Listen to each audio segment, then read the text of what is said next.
We are now leading the way in deploying technology and advancing autonomous vehicles in the state of Nevada, many of which will be all electric in the future. And a lot more is happening behind the scenes as it relates to autonomous vehicles and electric vehicles. You have all of our support as we move forward as a community to reduce our carbon emissions in transportation sector. And this is statewide. It's not just in Southern Nevada. It's something that we realize is a priority for all of us for future generations. People recognize that clean energy is here.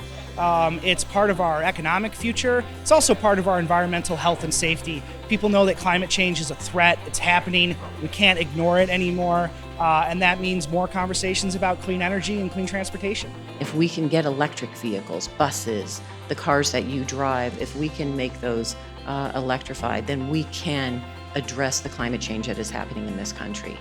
And one, just touch on climate change.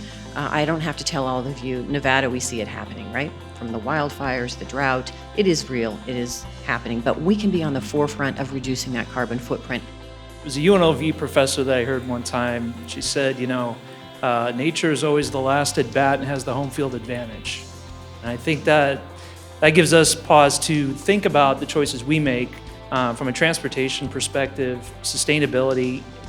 As far as transportation goes, we need to have choices, and those choices have to be available, they have to be accessible and affordable for everyone.